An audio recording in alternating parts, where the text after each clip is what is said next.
नमस्कार my dear students, स्वागत है आपका आपके अपने यूट्यूब चैनल पर। आज मैं आप लोगों के लिए क्लास 10th मैथ्स के कुछ महत्वपूर्ण क्वेश्चंस कराऊंगा जो आपके बोर्ड के पेपर में आने की संभावना है। ठीक है, मैंने इस वीडियो में वही क्वेश्चंस लिए हैं जो क्वेश्चंस जो हैं आपके पेपर में आने की ज़्यादा से ज़्यादा संभावना है। ठीक है, बाकी फालतू क्वेश्चंस मैंने नहीं लिए हैं। मैंने जो क्वेश्चन लिए हैं, अगर वो क्वेश्चन नहीं आते तो उससे रिलेटेड ही क्वेश्चंस आएंगे।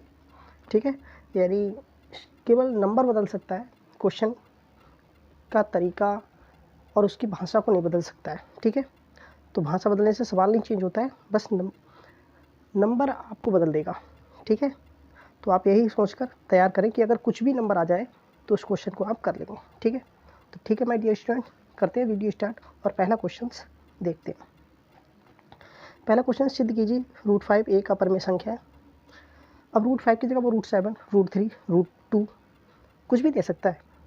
आप ये ना सोचें कि √5 ही मैंने कराया है। ठीक है, तो सबसे पहले इसे सिद्ध करने के लिए आप क्या काम करेंगे, इसके अपोजिट माना कि √5 एक परमेय संख्या है। क्या है? परमेय संख्या है। ठीक है, एक परमेय संख्या है। अगर ये परमेय संख्या है तो इसे P/Q के रूप में लिखा जा सकता है ना। और आप जानते हैं P और Q क्या है? सहभाज्य संख्या है। सहभाज्य संख्याओं का मतलब जिनका मासा एक हो। P और Q क्या है? सहभाज्य संख्याएं हैं। ठीक है, यहाँ तक समझ आ गया। ठीक, इसके बाद यहाँ Q है वो 0 नहीं हो सकता है, नॉट इक्वल टू 0। क्लियर है था, क्योंकि इतना आपको लिखना है। अब आप क्या काम करेंगे, दोनों पक्षों का वर्ग करेंगे। इसके बाद जैसे आपने दोनों पक्षों का वर्ग किया तो ये 5 हो जाएगा। इसका स्क्वायर करेंगे 5 और इस पे भी स्क्वायर कर देंगे। ठीक है, यहाँ तक तो P²/Q²। अब इस Q² को आप इधर ले आएंगे और 5 ले आएंगे इसके नीचे। ठीक है, यहाँ तक इसे समीकरण 1 बना देंगे। यदि किसी संख्या का स्क्वायर 5 से डिवाइड है तो वह संख्या भी 5 से डिवाइड होगी। हम यहाँ पे यही लिखेंगे। ठीक है, यदि कोई संख्या का स्क्वायर 5 से भाग जाता है तो वह संख्या भी 5 से भाग जाएगी। तो आप कहेंगे 5 P² को विभाजित करता है, यानी 5 P² को विभाजित करता है। तो 5 जो है वो P को भी विभाजित करता होगा। ठीक है, यानी P² को अगर विभाजित कर रहा है तो जैसे 5 10 को विभाजित करता है तो 10 के स्क्वायर को भी विभाजित करेगा, यानी 10 का स्क्वायर 100, 100 को भी 5 विभाजित करेगा। ठीक है, वही मैंने आपको यहाँ पे लिखा है। क्लियर है? तब अब आपको पता चल गया कि P 5 से विभाजित तो एक ऐसा गुणांक होगा जिसे मैंने 5m मान लिया। ठीक है, क्या मान लिया? 5m, कि P एक ऐसी संख्या है जो 5 का मल्टीपल है, यानी 5 से अगर कट रही है तो 5 का मल्टीपल होगी। अगर यहाँ पे 2 आ जाए, √7 आ जाए तो √7, तो आप क्या लिखेंगे? 7 लगा देंगे 5 की जगह। ठीक है, जहाँ m कोई पूर्णांक है। ठीक है, m क्या है? कोई पूर्णांक है। Q² बराबर 5m² लिख देंगे। तो Q² बराबर हो जाएगा आपका 25m² और 5 से 5 काट देंगे, यानी क्या आ गया? m² बराबर आ गया 5m²। ये कैसे आया पता चला? मैंने P की वैल्यू लगा दी P की जगह, फिर काट कर आ गया m² बराबर Q²/P। यहाँ से ये पता चल गया कि Q भी 5 से डिवाइड है। Q क्या है? 5 से डिवाइड है, यानी 5Q² को विभाजित करता है। ठीक है, यानी 5 क्या करता है? Q² को विभाजित करता है। क्लियर है यहाँ तक?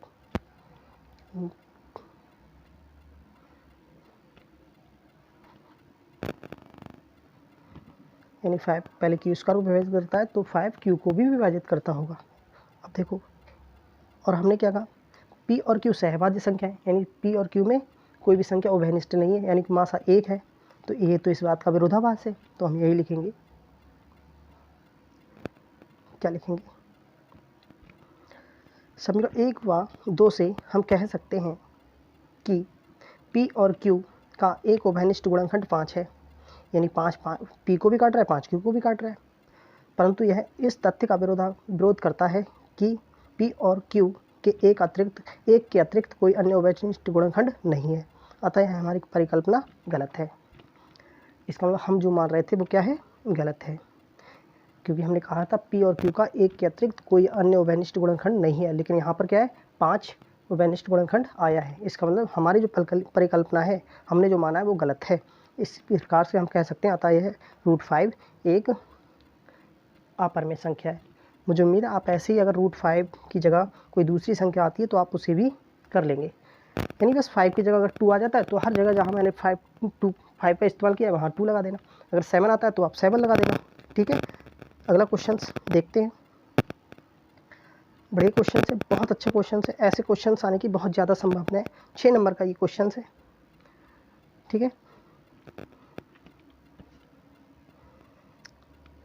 देखेंगे आप इस क्वेश्चन को कैसे करते हैं। सबसे पहले हम क्या काम करेंगे, ये रैखिक युग्म दिया गया है समीकरण का, और पहले रैखिक युग्म के रूप में बदलकर इनको हल करना है। इसका मतलब x-1 दे रखा है, y/2 दे रखा है। अब देखो यहाँ पे संख्या बदल सकता है, लेकिन क्वेश्चन ऐसे ही आएगा। ठीक है, एक क्वेश्चन जरूर आपको ऐसा मिलेगा क्योंकि वहाँ संख्याएं बदली हुई होंगी। ठीक, तो आप कहेंगे माना 1/x-1 बराबर a मान लेते हैं, कैपिटल A। ठीक है, 1/x-, यानी 5 के गुणा में हमने 1 मान लिया है, 5 के गुणा में क्या होगा 1, तो 1/x-1 क्या हो गया, a हो गया। ठीक है, तथा y-2 1/y-2 b मान लिया, जो लिखा है मैंने। ठीक है, इतना मानने के बाद तब समीकरण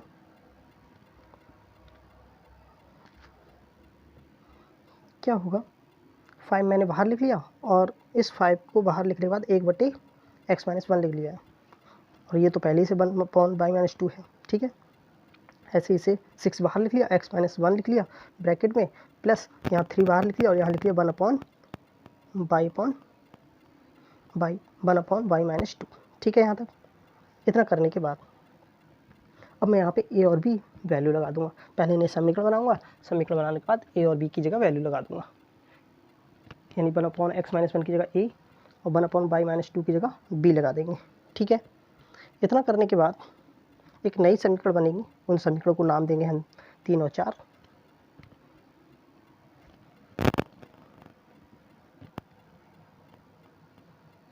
क्लियर है यहाँ तक?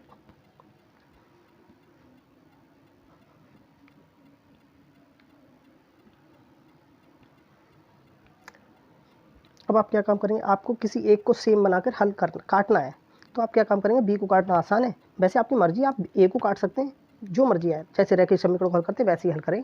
मैं यहाँ पे बी काटूंगा, तो मैं क्या काम करूँगा, समीकरण 1 में 3 से गुणा करूँगा। ठीक है, और समीकरण 2 को उसमें समीकरण 3 में 3 से गुणा, ठीक, और समीकरण 4 को उसमें जोड़ देंगे। ठीक है ना, यही करेंगे, देखते हैं कैसे।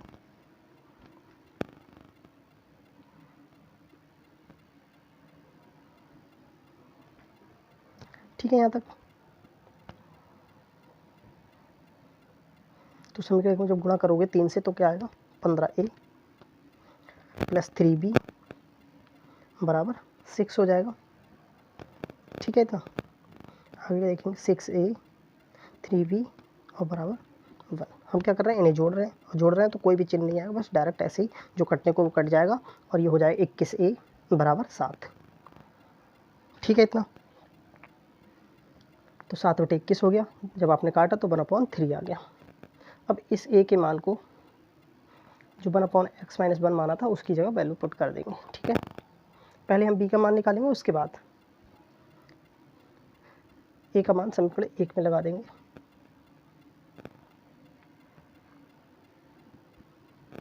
ए का मान जैसे ही समीकरण 1 में लगाएंगे तो देखो क्या होता है।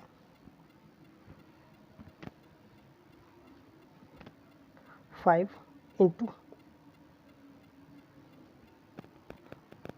इंटू ए प्लस बी बराबर 2, 5 इंटू 1/3 प्लस बी बराबर 2, तो ये हो जाएगा 5/3 और इधर जाके माइनस का हो जाएगा 5/3 प्लस बी बराबर 2, बी बराबर 2 माइनस बी बराबर 2 माइनस 5/3। इस 3 की आप 2 से गुणा कर देंगे और 5 उसमें से कम कर देंगे तो बी का मान आ जाएगा 1/3। पहले इसके इससे गुणा करेंगे और गुणा करने के बाद ऊपर वाले 5 घटा देंगे और 1/3 आ जाएगा। ठीक है, क्या आएगा 1/3 और ए और बी के मान आपको प्राप्त हो गए। ठीक है, समझ में आया। उसके बाद अब आपने ए और बी के मान जो माने थे वहाँ पे ए और बी की वैल्यू लगा देंगे, वहाँ से आप एक्स और वाई के मान निकाल लेंगे।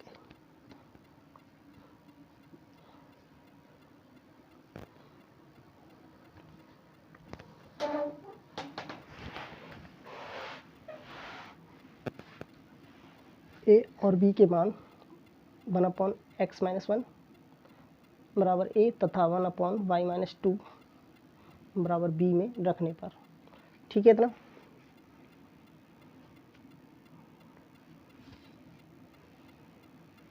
रखेंगे 1/3 और कैंची गुणा कर लेंगे यानी क्रॉस मल्टीप्लाई। ठीक है, तो आएगा x माइनस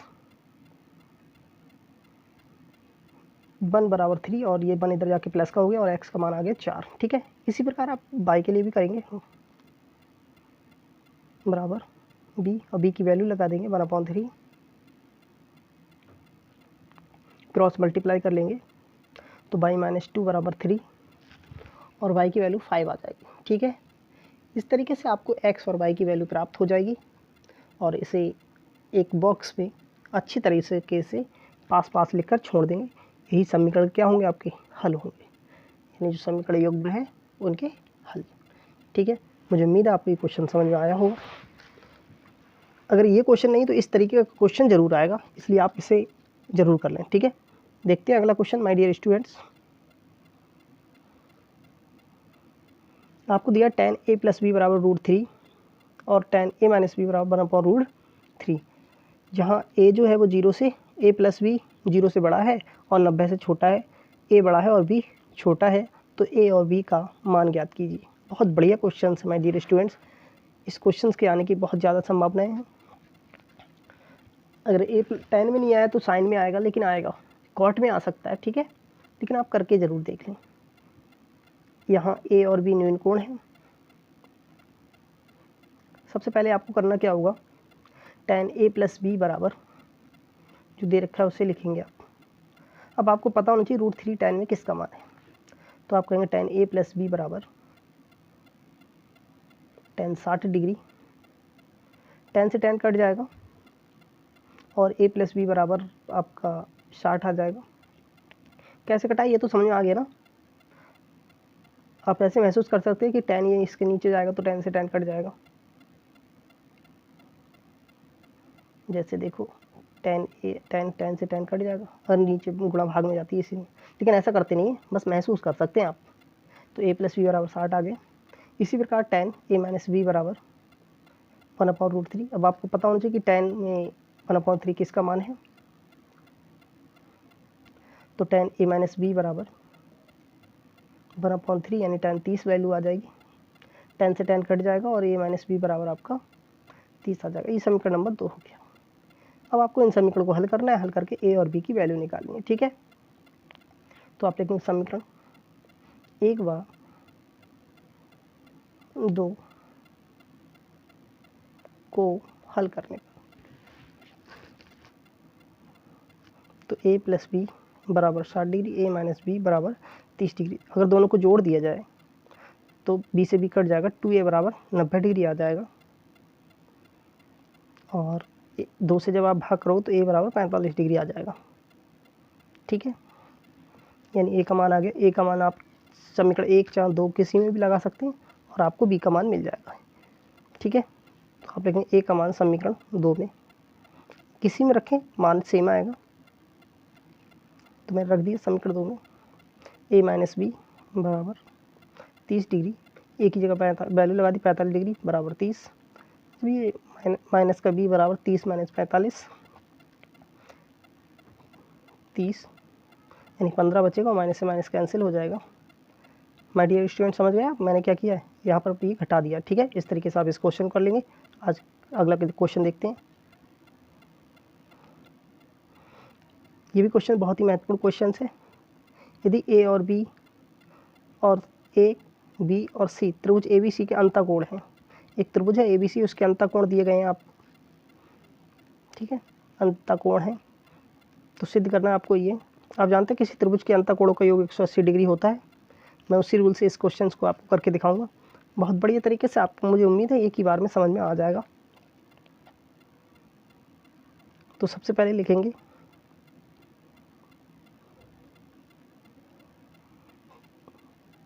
कि त्रिभुज एबीसी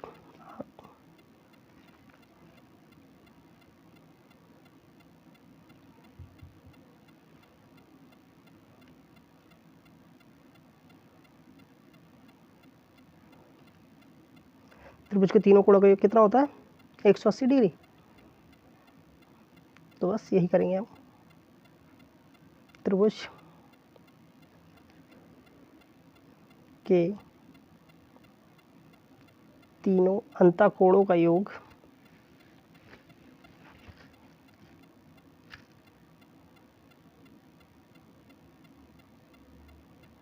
180 डिग्री होता है। ठीक है, यहाँ तक मुझे उम्मीद है आपको समझ में आ गया। तो angle A, angle B, angle C का योग जो दे रखा होगा वो कितना है 180 डिग्री। यहाँ तक समझ में आ गया। ठीक, अब हम क्या करेंगे, ए को इस तरफ ले जाएंगे 180 की तरफ, तो बी प्लस सी बराबर आ जाएगा 180 माइनस ए, बी प्लस सी बराबर 180 माइनस ए। अब यदि इसके नीचे 2 दिख रहा है तो आप क्या काम करेंगे, दोनों पक्षों में 2 से भाग कर देंगे। ठीक है, जब आप दोनों पक्षों में 2 से भाग करेंगे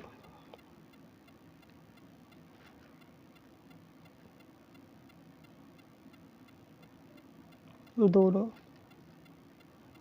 पक्षों में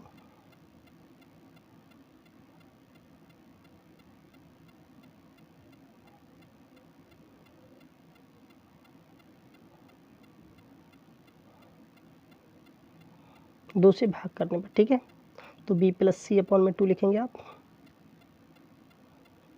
और 180 माइनस ए अपॉन में 2 लिखेंगे। जब आप 2 को भाग करेंगे यहाँ पे 180 को तो 90 आ जाएगा, यानी इसे अलग लिख लेंगे और इसके नीचे 2 को अलग लिख लेंगे। यहाँ तक समझ में आ गया। 2 से जब काट दिए तो यहाँ 90 आ जाएगा, तो b प्लस सी अपॉन 2 बराबर 90 माइनस ए अपॉन 2। ठीक है, यहाँ तक। अब हम क्या करेंगे, साइन में अगर प्रूफ करना है तो दोनों ओर साइन लेंगे, देखेंगे दोनों ओर साइन लेने पर, यानी दोनों पक्षों में साइन लेने पर। ठीक है, यहाँ तक समझ में आ गया। दोनों पक्षों में साइन लेने पर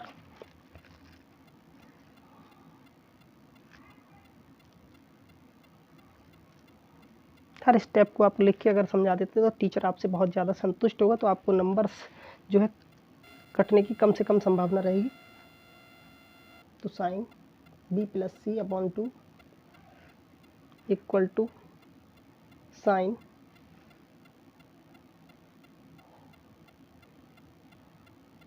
नब्बे माइनस ए अपॉन 2। ठीक है,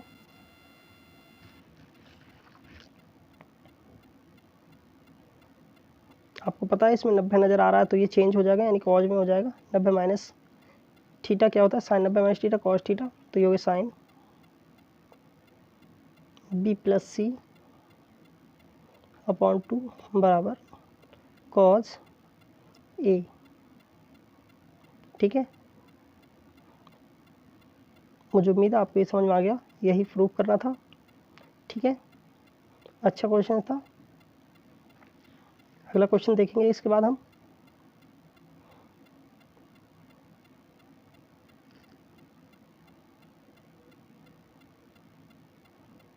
किसी पेड़ की छाया उसकी ऊंचाई से √3 गुनी है, सूर्य के उन्नयन कोण का मान ज्ञात कीजिए। अच्छा क्वेश्चन है, ऐसा क्वेश्चंस आने की ज़्यादा संभावना है, इसलिए मैंने आपके लिए ये क्वेश्चंस डाल दिया वीडियो में।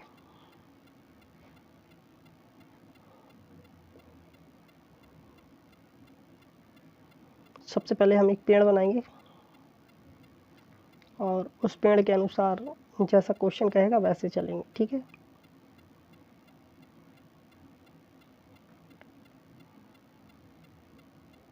आपसे कहा एक पेड़ की छाया उसकी लंबाई उसकी ऊंचाई से √3 गुनी है, सूर्य के उन्नयन कोण का मान ज्ञात कीजिए।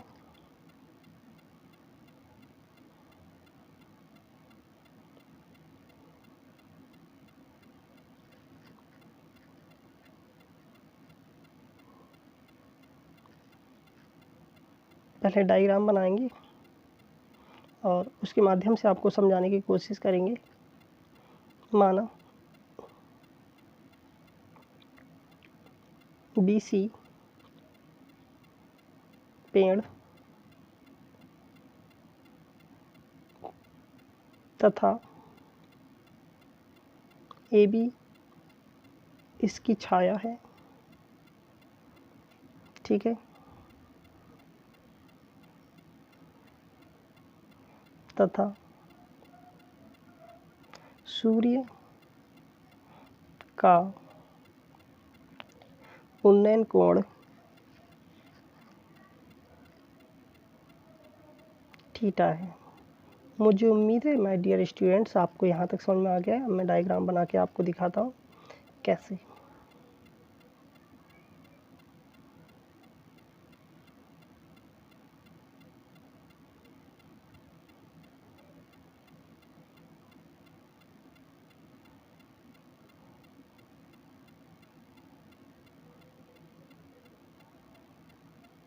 BC पेड़ हो गया, इधर A बना देंगे क्योंकि छाया A है। B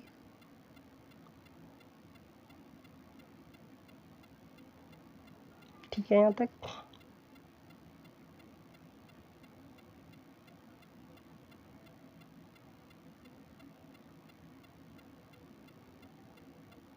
इतना होने के बाद तब एंगल BAC जो हमने थीटा माना है। ठीक है,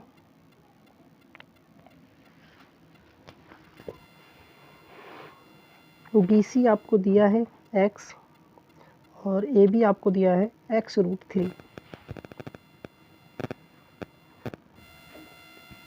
ठीक है, यहाँ तक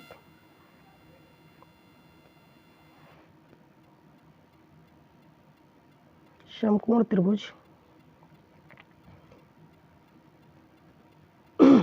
ABC में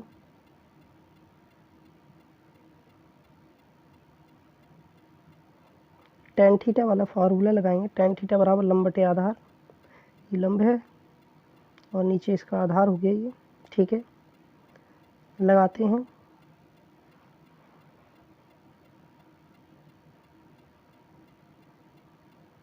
ये अपना मीटर माने किसी मान सकते, ये आधार है और ये उधर लंब हो गया। ठीक है, सीधा लंब। लाल बटे कक्का tan थीटा बराबर होता है लंब बटे आधार। आपने फार्मूला याद किया होगा इसे। तो tan थीटा बराबर लंब आपका है BC यानी कि x BC और आधार आपका है AB x√3। वैल्यू लगाएंगे।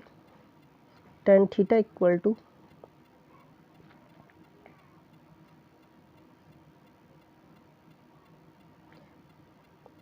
x/x√3, रूट x से x कट जाएगा, 1/3 आ गया। अब आपको पता होना चाहिए कि tan में 1/√3 किसकी वैल्यू है। जैसे ही आप वैल्यू लगाएंगे तो tan थीटा बराबर tan 30 डिग्री आ जाएगा।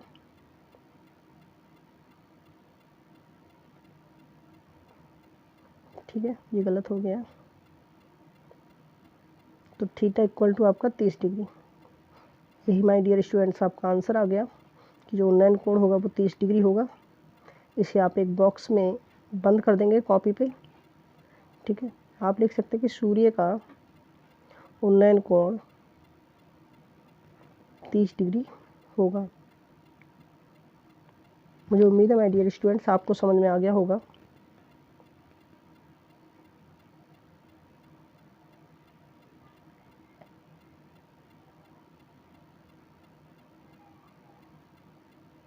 ठीक है, यहाँ तक क्लियर हुआ? ये क्वेश्चन ज़रूर आएगा। चलो देखते हैं अगला क्वेश्चन क्या है।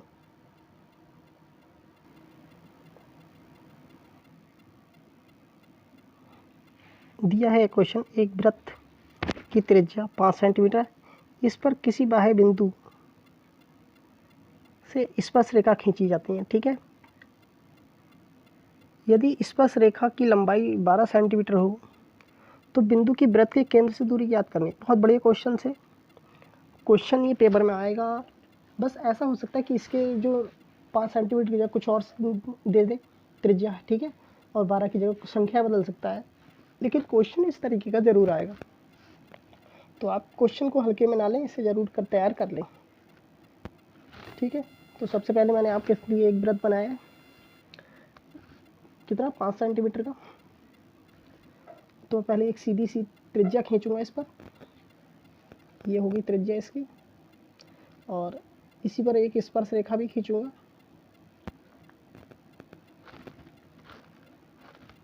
ठीक है, एकदम सीधी लाइन आप जब खींचेंगे स्पर्श रेखा, और आप जानते हैं स्पर्श रेखा त्रिज्या पर क्या होती है, लंब होती है ना। तो ये 90 डिग्री कोण यहाँ बनाएगी, और ये 12 सेंटीमीटर दी है आपको स्पर्श रेखा। अब केंद्र को आप इस बिंदु से आप मिला देंगे। ठीक है, स्केल की सहायता से आप मिलाएंगे।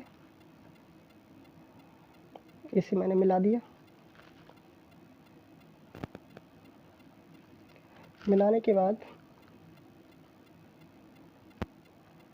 नाम दे देंगे इसे O, इसे T और इसे P। आप कुछ भी नाम दे सकते हैं। ठीक है, अब ये कि ये समकोण त्रिभुज हो गया। समकोण त्रिभुज में पाइथागोरस प्रमेय लगना ही लगना है, और समकोण त्रिभुज में पाइथागोरस प्रमेय लगेगी तो आपको कर्ण निकालना है। तो लंब है आपका OT, आधार है आपका PT। ठीक है, तो पाइथागोरस प्रमेय आप लगा देंगे। समकोण त्रिभुज OTP में पाइथागोरस प्रमेय लगाएंगे। ठीक है, क्योंकि OTP एक समकोण त्रिभुज है।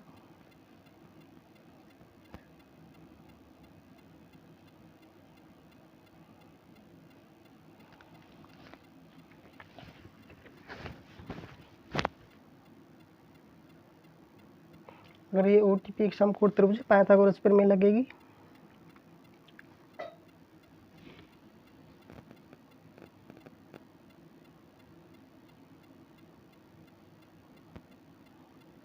कर्ण क्या है आपका OP का स्क्वायर, PT और OT के स्क्वायर का योग, यानी OT का स्क्वायर प्लस TP का स्क्वायर। ठीक है, इसके बाद आपको क्या करना है, यहाँ पे वैल्यू लगानी है कि वैल्यू कितनी कितनी दे रखी है। इसे x मान लिया, आपको x की वैल्यू निकालनी है। तो x स्क्वायर बराबर OT आपको 5 दे रखा है, अब 5 की भी लगा देंगे। ठीक है,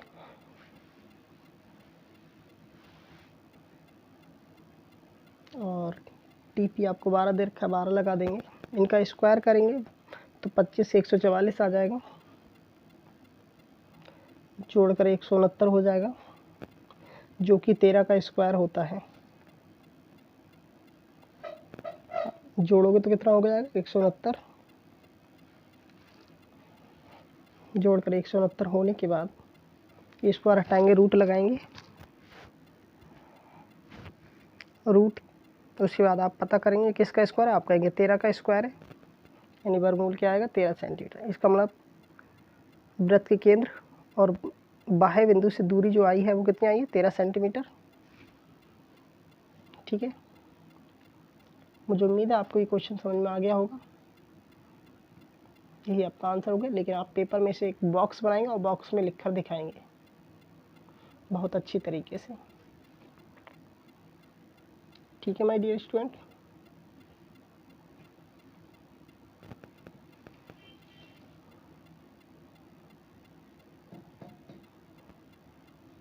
तो इस वीडियो माय डियर स्टूडेंट्स बस इतना ही रखते हैं, बाकी कुछ देर बाद वीडियो लेके आएंगे। ठीक है।